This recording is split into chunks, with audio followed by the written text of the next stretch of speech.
To address some of these trends, every retailer needs to adopt technology at a faster pace.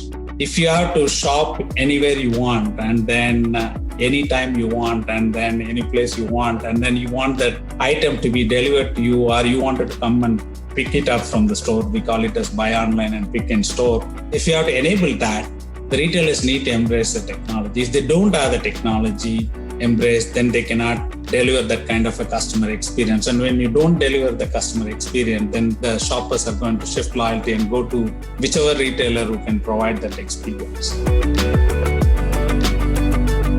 Traditional retailers are facing different levels of competition from all these new e-commerce brands that have popped up recently. And they're now being held to new customer expectations that many predicted wouldn't occur for years. Because of the acceleration of digital platforms and online shopping over the last 18 months, brick and mortar stores are in a scramble to catch up or risk being kicked to the curb. Helping retailers take charge of their digital transformation journey and get in on all the online action is Sensormatic, which serves retailers with IoT technology to help them with things such as inventory intelligence and accuracy, gathering shopper insights, converting foot traffic, and more. To dive deeper into all of this, I invited KS to the show, who's the Vice President of Engineering at Sensormatic, and he's been up close and personal with the brands as they implement the new technology that will allow them to compete in a digital world. On this episode of Up Next in Commerce, KS tells us what he's been seeing in the world of retail and how he anticipates the industry changing in the coming months and years. For example, he gives us the scoop on how Sensormatic partnered with Intel to turn already installed store cameras into an AI-powered smart hub, basically an intelligent store that can provide insights into occupancy, foot traffic, track inventory, and even provide a personalized experience for customers if they've opted in. Hear all about that solution and others on this episode. Before we dive into the episode, I want to let you in on a little secret. Did you know that Mission has the #1 e-commerce newsletter? It's amazing. It has really good news and insights and case studies that you will not find anywhere else. So go subscribe. mission.org/upnextincommerce. All right, on to the show. Really quick, I want to say thank you to our awesome sponsor, Salesforce Commerce Cloud. And I'm going to allow them to give you the inside scoop into some of the findings from their most recent State of Commerce report. Hi, this is John from Salesforce. Did you know that companies of all sizes and industries power their digital customer journeys with Commerce Cloud? Salesforce Commerce Cloud delivers B2B and B2C commerce, as well as order management around the globe. And with Commerce Cloud, you can engage with your customers anywhere and personalize interactions everywhere. Scale and innovate with ease and drive some serious growth for your business. And speaking of innovation, we recently surveyed nearly 1,400 commerce leaders and analyzed the consumer shopping and business buying behavior of more than 1 billion customers worldwide. And we uncovered emerging trends that will influence how companies can be successful and stay ahead in this ever-evolving landscape. To check out the trends we discovered, go to sfdc.co/commerce insights. That's sfdc.co/commerce insights, one word.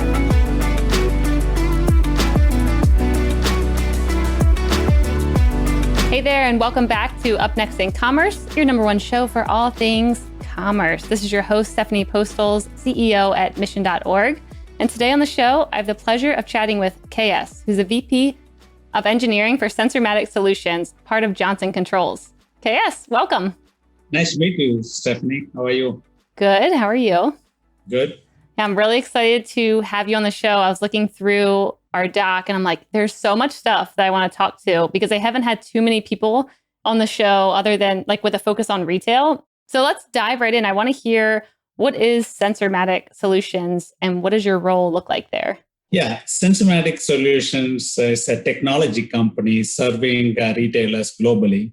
And we provide IoT technology for retailers right from the edge to the cloud. We have several solutions focused on retailers on the loss prevention side, how to prevent theft in the store, and the inventory intelligence focused on inventory accuracy, and then shopper insights, which is focused on what is the foot traffic and how are we converting the foot traffic. And the top of all those things, we recently launched a new retail platform called Sensormatic IQ.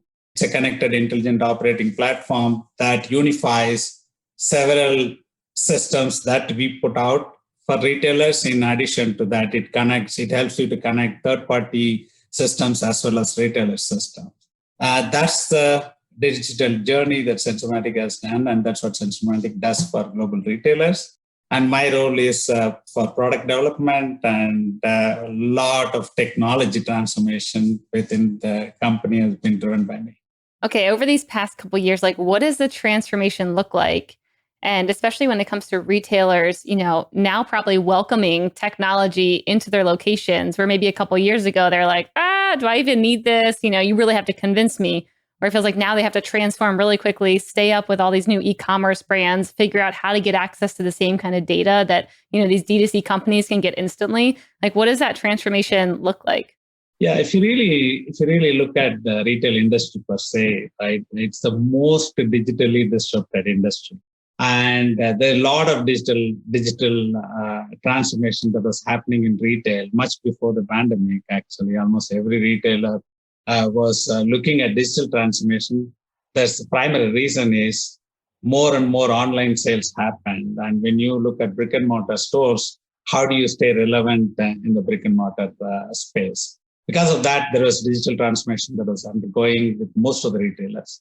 And the pandemic, what it has done is it has accelerated the digital transformation. Yep.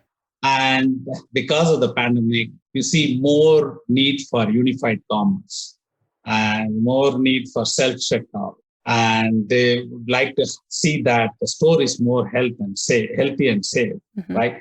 Those kind of needs are driving now. And Sensormatic as a company, we have operated for over 50 years, and we have a very rich heritage of delivering innovative solutions to solve our retailers' best business problems. And even now, as we are going through the pandemic, we are working on new innovative solutions, right? From sensors to systems to software and AI-based offerings, and looking at how do we help the retailers handle the disruption that has caused in the industry and come up with new offerings so that they can proceed with their digital transformation journey. If you really look at shoppers today, right, what the pandemic has done is most of the people who never shopped online were forced to shop online. So now once you start shopping online, you get used to shopping online. Now, when you start shopping online, now that is one thing, right? With the online shopping has increased. Second thing is when you start shopping online, what you realize is you may be loyal to a particular brand. Now, suddenly you have many more choices because you're not going into the particular store and you're shopping online. You have many more choices. People want to experiment. Because they want to experiment and it is easy for them to experiment, there is a shift in loyalty that's happening actually. That's causing trouble for some of the retailers, actually, when people want to shift from their brand to another. The other trend that you see among the shoppers is no longer shoppers want to really come to store and then only shop. They expect retailers to meet wherever they want to shop, however they want to shop, right? Whatever time they want to shop. So some of these trends, what happens is every retailer needs to adopt technology at a faster pace, right? If you have to shop anywhere you want and then anytime you want and then any place you want, and then you want that item to be delivered to you or you wanted to come and pick it up from the store, we call it as buy online and pick in store. If you have to enable that, the retailers need to embrace the technology. If they don't have the technology embraced, then they cannot deliver that kind of a customer experience. And when you don't deliver the customer experience, then the shoppers are going to shift loyalty and go to whichever retailer who can provide that experience. So how do you make sure retailers aren't maybe scrambling to keep up? Because I'm thinking a lot of times when, if a brand or a big company is lacking or kind of like falling behind, and then they start just grasping for everything, like whatever technology is out there, I'm just going to do it all. And oftentimes maybe some of those are just fads. So how do you kind of guide retailers on like, this is something you're going to need for the next 10 years. This is something like, this is the way of the future versus this, like maybe you don't need, virtual reality for everything right now. Like maybe that's a fad and it's only for certain brands. Like how do you guide them around what's important? You can divide it into two parts. One is on the shopper side. If you really look at it, if I'm a shopper and I want to shop anywhere and everywhere I want, now, increasingly, you see that retailers are adopting a messaging app-based shop. right? If I'm on a snapshot and messaging to you, by the way, on the side, I'll be able to shop, right? Even on the messaging app-based shopping, there are one of the retailers, I think Levi's, who recently launched Bitmojis, all the emojis, like they call it as Bitmojis, and they dress up the Bitmojis based on the Levi's collection. So as you are in the messaging app, you can pick something and then shop. That's on the shopping side, where they're looking at how do I leverage technology to go shop. And when it comes to backend, right, once I shop, whatever item I shop, and if I say that I'm going to come to this store near my home and pick it up from that store, that item should be there in that store. If you don't have your inventory accuracy and if you don't have all the right information correctly available, the shopper, when he or she comes to the store, they're not going to find the item. So we call this as a precision retail, and Sensormatic side, having all the technology that will enable the shopper to get the best experience, right? When they go do the shopping, either it online, they can do the shopping online and come to the store and pick it up, or you go to the store and order it and it gets delivered to the home. The retailers need inventory information accurately for them to deliver the best experience for the shopper. And the technology that enables that, we call it as precision retail, because if you don't have very precise information in the retail operations today, you will not be able to enable a better customer experience. Mm-hmm. What are some of the things that you think are pretty basic that all retailers should have? So inventory management seems like a no-brainer. Also seems like something a lot of retail locations struggle with. Like, what are some of the other things that's like, you need to have these 5 things to succeed? I would say that definitely accurate inventory is a must. You cannot survive without having the accurate inventory. And also easier way of meeting the customer wherever they are. If you have to meet the customer wherever they are, you need to provide multiple channels for me to shop with you, right? I should be able to shop from my mobile app, or I should be able to shop from my desktop, or I should be able to come to the store and shop, or I should be able to experience. If it is an experiential items, like people would like to come to the store, have a very good experience of the item, and then make the purchase process easy. So some of those technologies will become important. The next one would be like self-checkout and mobile checkout. Yeah, and it has become more prominent now because customers do not want to touch, they do not want to interact with the people. They would like to come in, look at the item, and then purchase and have a frictionless checkout. So frictionless checkout becomes important, and technology implementation retailers will have. And if you take it a little bit as part of an experiential store, you need a higher technology in terms of, you need a much better bandwidth in the store for you to have a good digital experience. So 5G technology will play a bigger role.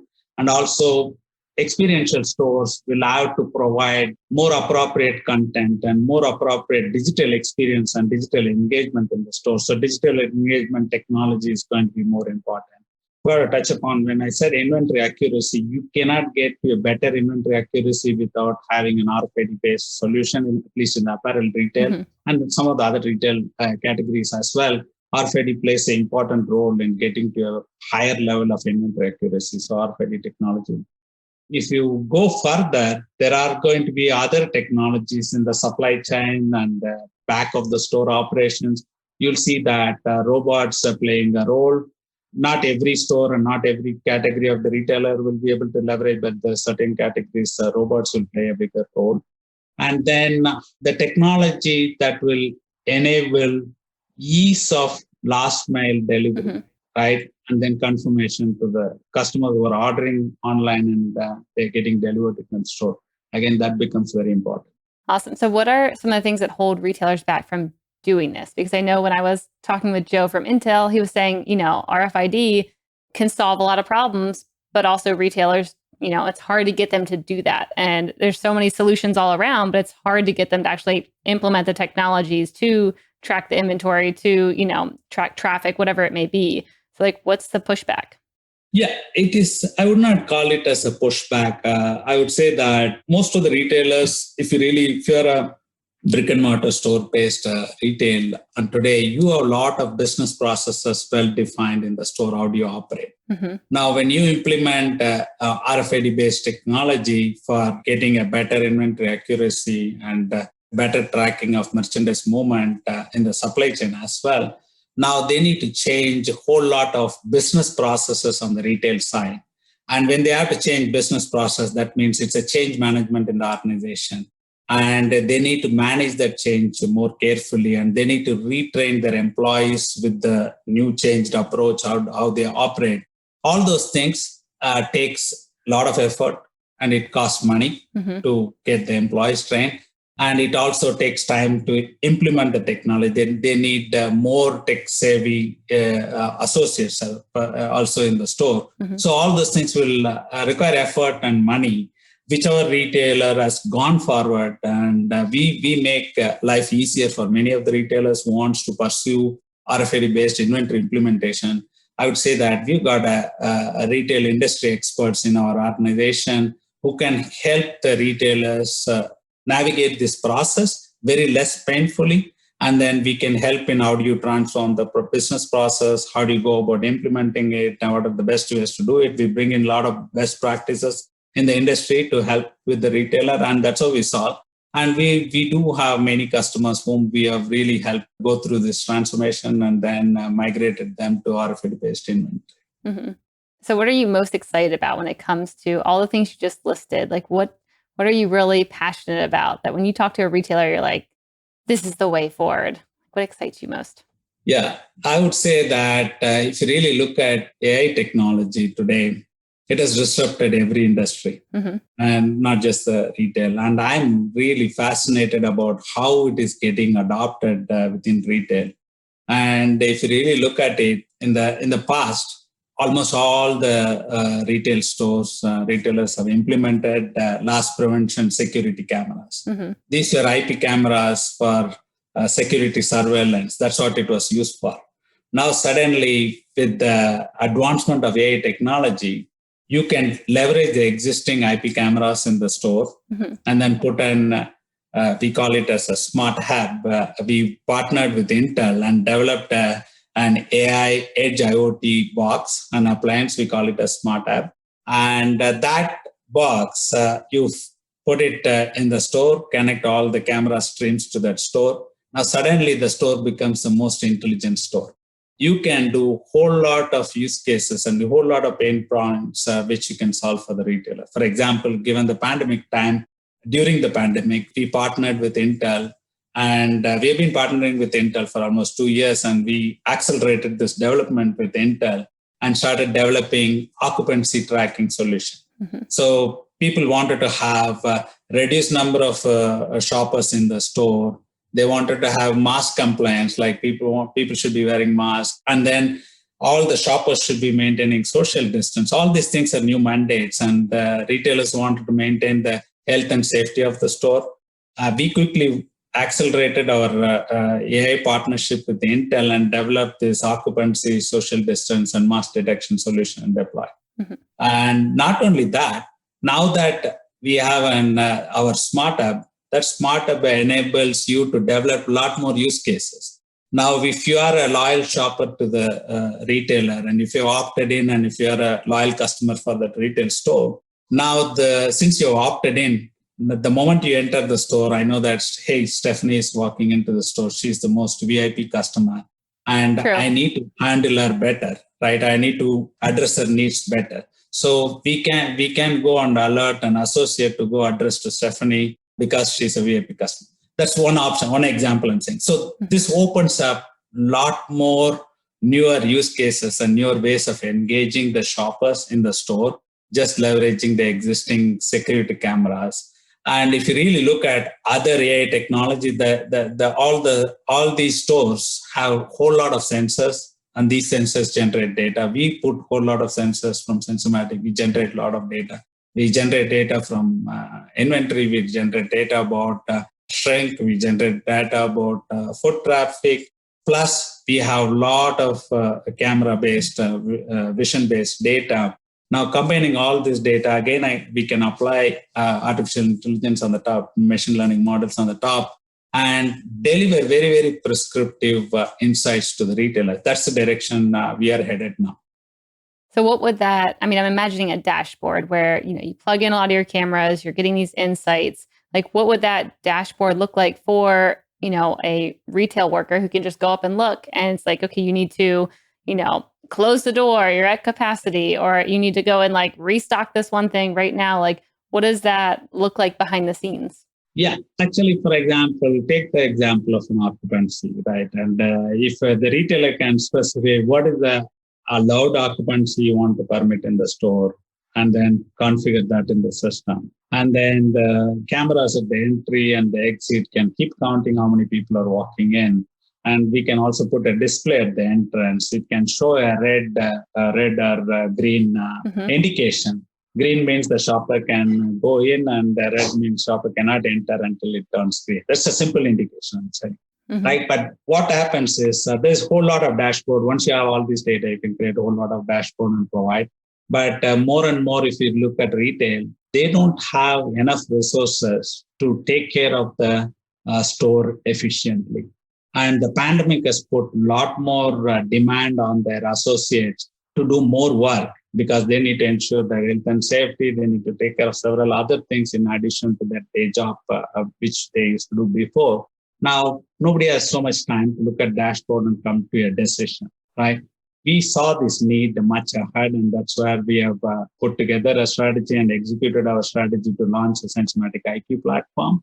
Now, what happens is, as part of our platform journey, we can take all this data, we can apply artificial intelligence, machine learning models, and then once predict what's going to happen, then we can prescribe an action.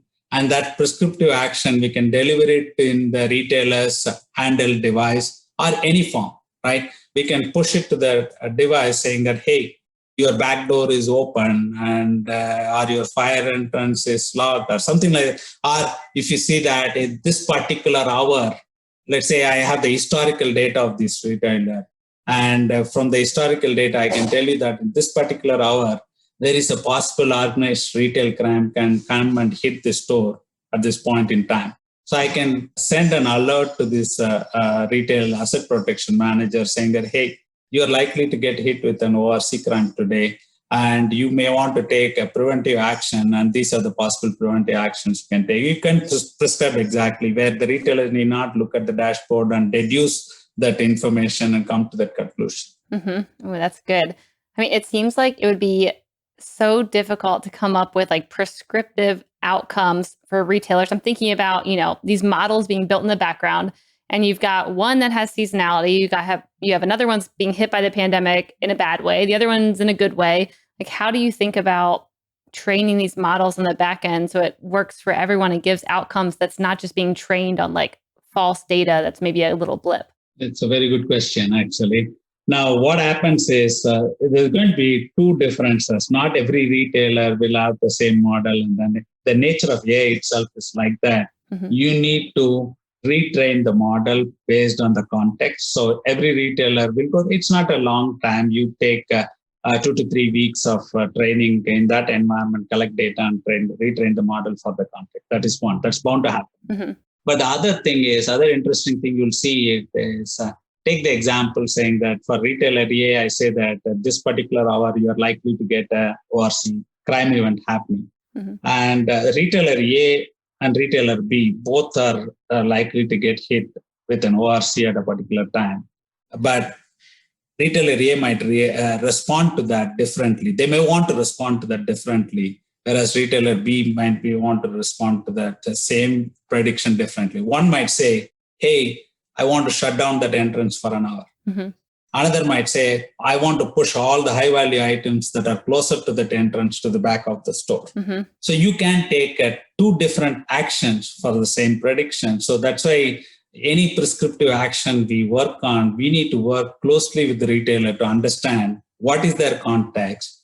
And for that context, how do you have to respond?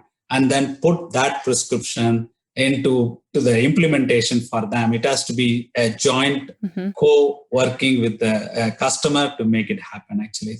Yep. Yeah. It seems like every retailer needs an in-house data scientist who can kind of plug in a few inputs of like, okay, we're running a local ad campaign this week. It's going to be very different. There's a parade, coming on by. Everyone's going to want my matcha tea. Like being able to kind of like add their own, little inputs that maybe wouldn't, like a model cannot pick up on. I feel like you always need human input into any kind of model. Yeah, that's true. Yeah, but the training part seems tricky when it comes to thinking about like how do you implement retail workers and make sure they're thinking in like this data oriented way, and how do you train them? Seems like a hard problem for retailers.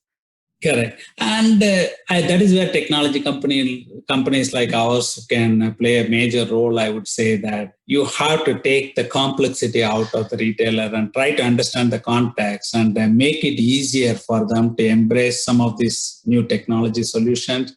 And that's where we have to do all the heavy lifting and support our customers. Mm-hmm. Cool. So I want to talk a bit about, I was reading an article about how you guys and you were shifting the company from this hardware model to moving to a more like SaaS model with your products, but also outcome as a service model. And I want you to touch on that a bit because I thought it was super interesting. I mean, you hear the world where everyone wants to be a SaaS company, of course, right now, like that's the way of the future. But the way you explained it, I thought was really unique and interesting about like how it's outcome oriented. So I was hoping you can touch on that a bit.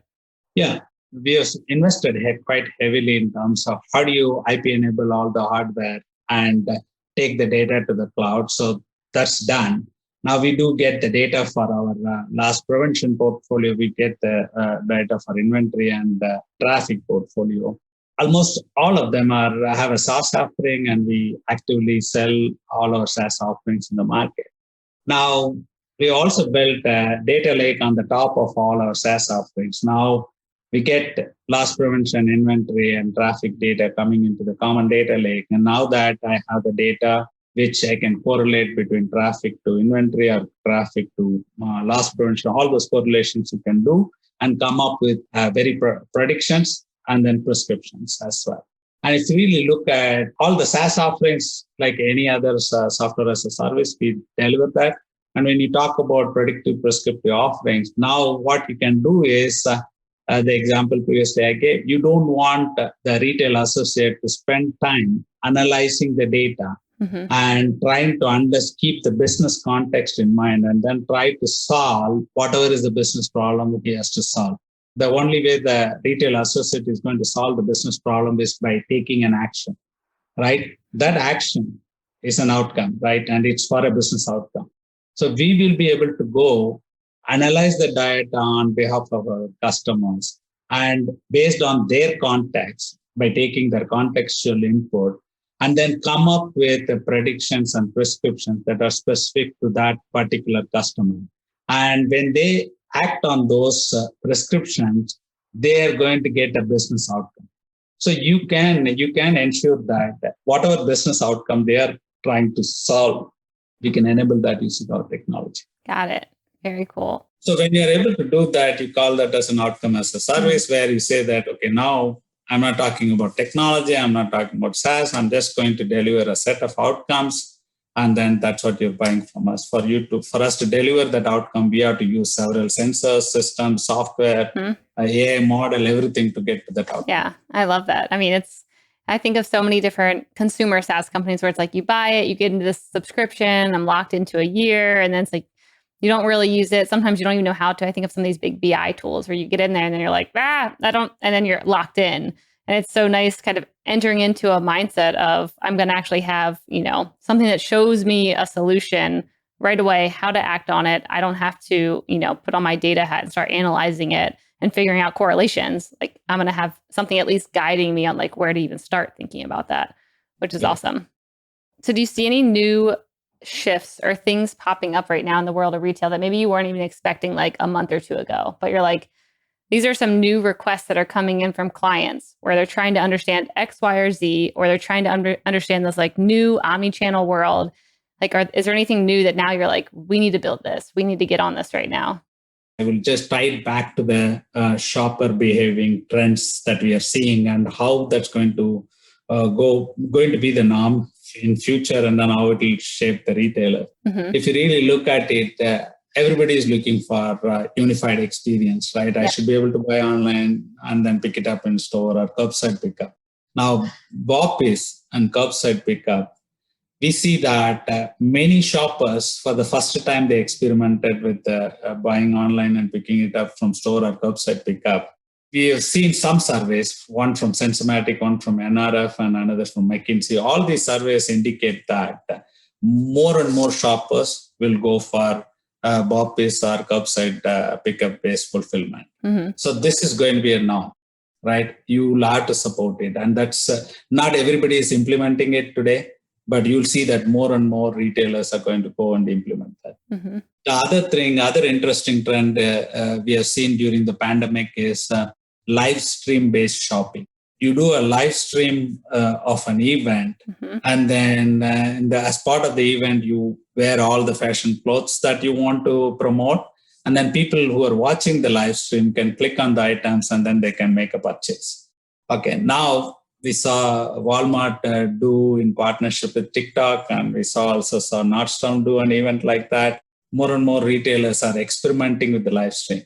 And I believe that in future, more and more retailers will try to embrace this live stream based shopping more than what you see today. I can only dole out some examples now, but 1 or 2 years from down the line, you're going to see more and more happening in that side. The other area also catching up is there are retailers who had big format stores. They're shrinking the format to the smaller format or experience-only stores. Mm-hmm. You don't see many doing that, but you see few retailers doing that. Yeah. And experience-only stores, you have items you will not be able to buy. You will not be able to pick the item from the store. You can go to the store, you can experience the item, touch and feel. There will be a lot of digital experience to augment that. And then at the end of that experience, if you decide you want to buy, you place the order, the item will get delivered to your home. It's mm-hmm. an experience-only store. That's another concept which is picking up. But the shipping has to be good on that, because to me, I feel like so many shoppers are like me where they need it quick. If I'm going shopping somewhere, I'm like, I probably want it that day. And I love the idea of like the inventory is there for you to try on and see what fits and get the experience. But I also want it that day, if possible. 1 day shipping. Is that so much to ask? Correct. Yeah, I think there are some who like to experience and then they're okay to get it delivered to home on the same day. If it gets delivered, that's again why that's why we call it a precision industry. If they have all the inventory and if they have everything readily available in that area, they may be able to deliver to you on the same day. Yep. And the smaller format is like, again, bring in more digital experience. Don't consume too much space, and provide a more digital experience, and then stock and operate with a smaller format. That's again happening. That's another trend that's happening. Yeah, which is nice because it feels like there's a lot more opportunity to kind of beta test and see what could work at a much smaller scale than maybe a couple years ago, where these retailers like go hard, open up a big, shop, have all this inventory, and then they're like, darn, didn't really predict that well, or this might not be the perfect location for it, or there's not as much foot traffic as I might have thought because Blue Bottle just went out of business or whatever it might be. So it's nice to be able to kind of have a little testing ground and then pivot if needed. And consumers are actually okay with that model, I would think, or maybe back in the day they weren't. And also you see another interesting trend that's happening is now for retailers who are embracing the omnichannel experience, where their shoppers can buy online. They're converting some of the stores into a fulfillment store. That's what led to BOPIS. Another trend you'll see is dark stores, where they're converting some of the stores to be completely a fulfillment center. Yeah. I mean, what kind of industries do you think are fit to pull that kind of model? Because I feel like there's some stores where, like, is there ever a good experience when you go into certain stores? You're like, it's probably a hard no for this kind of store. I just need to get what I need to get. Like, so what kind of industries do you think it would work well to just have your store as a fulfillment center versus, the Urban Outfitters of the world? You need the full-on experience. I think if you really look at Whole Foods converted one of their stores into a dark stores, right? And what? Whole Foods is an experience though. Like how? You can't do that. Yeah, So but rude. the problem is it depends upon what you are comfortable purchasing online without experiencing. So then if you have that, then you can go and pick it up. You know all your standard items, what you normally buy, and you experience it already. Now you don't want to waste time going into the store. You just order it. I don't want to waste time. I go pick it up and walk out. Yeah. There are items that are very standard. There's nothing much to experience. Go down this path. And there are items that you experienced once. Now you like it and you don't want to change anything. You're certain about it. Go order and just pick it up. So those are the areas where it will pick it up. Yep. Yeah. Got it. So do you think live streaming is actually going to penetrate the US? Because I still just don't. I feel like actually people here are getting kind of burned out from live stuff. Like Clubhouse was big. Everyone liked it. Now everyone's like, so much work. I have to be on the entire time. I have to think hard and like really jump on that deal, if it is live. And it just feels like we all got in this like stressful rat race of like everything live. And now it seems like people are kind of like pulling back to like, the more, at least TikTok's like a little bit more pre-planned, Instagram, Pinterest to really think about it and be more mindful about their purchases. So do you think that's coming here? Yeah, it is coming here. I feel that Gen Z, even today, it is if I go to my son who is 18 years old, I can never take him to a retail store, right? And they still prefer to shop everything online. They would like to see it online. And so for a certain segment of shoppers, there may be a segment of shoppers who would still be interested in shopping through live stream or shopping through the app. And there will be certain shoppers who still feel comfortable because we all grew up in an age of going to the store and experiencing it and buying it. We are more need for a socially going out and interacting and getting it. Yeah. And such shoppers will continue to go to the stores, but there will be a segment of shoppers who will continue to buy through live stream. Even if everything becomes normal, stores, 100% of stores are open worldwide, there may be a segment of shoppers who will shop, I feel. Okay. Yeah, that'll be interesting to watch. All right. Well, let's shift over to the lightning round, if we can. The lightning round's brought to you by our friends at Salesforce Commerce Cloud. This is where I ask you a question and you have a minute or less to answer. Are you ready? Okay. Okay. What's the nicest thing anyone's ever done for you? Anybody who helps me. I grew up in a world of gratitude. Anybody who does any remote help, and I feel nice about it. Even small things, I feel very nice about it, actually. It need not be a bigger thing. So there's a lot, actually, if you really ask me, actually. Every day, I would say I'm blessed. Every day I get so many gifts in terms of people helping. I love that. What's one thing your kids have taught you that made you kind of shift your idea on e-commerce or retail? I mean, you talked about live streaming, but like, what else have they taught you recently that you're like, whoa, mind blowing. Never would have thought about it that way, but you're 18, so you know everything. Yeah. Like, if you really if you ask me, I cannot buy a shirt or a pant without getting a feel for the cloth or without getting a feel for the apparel. But my kids will not even blink their eye in terms of ordering it online. We're looking it online and ordering it online. And even if it is after they receive it, and if it's not good, they don't mind quickly returning it as well. Actually, I find that as a hassle, but I learned from my kids that it's a way of life. So the first time I could sense that e-commerce is going to get adopted in a big way was from my kids, I would say. Yeah, that's great. What's one thing or piece of technology that you don't understand today that you wish you did? The technology of 5G, as well as currently people are talking about 6G.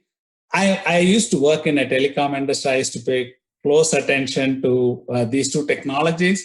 And the pace in which 5G took caught me by surprise. And then I had to go catch up. Now I'm getting tuned to all the 6G news which people are pushing, and now I'll pay more attention so that I don't do the same mistake I did with 5G. How do you stay on top of all the e-commerce trends? Like, what do you read? What do you listen to? What do you do each day to kind of stay on top of that? Yeah, I subscribe to a lot of now. Today, it is gathering information is not a problem at all. I subscribe to all kinds of things. You get McKinsey, Deloitte, Fierce-based retail, and so many other retail subscriptions and technology subscriptions. And best time for me to catch up on that is mostly in the weekends, and I spend a couple of hours looking at all the things, and that's how I catch with the technology and the trends. Well, KS, this has been such a fun interview. Where can people find out more about you and Sensormatic Solutions? People can find me in LinkedIn and the company Sensormatic Solutions webpage as well. They can find me. Amazing. Thanks so much. Thank you.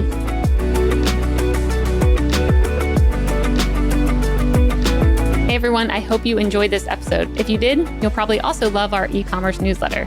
To get it delivered straight to your inbox every week, sign up at mission.org/upnextincommerce. Up Next in Commerce is brought to you by Salesforce Commerce Cloud and created by the team at mission.org. Subscribe now at Apple Podcasts or wherever you listen to podcasts.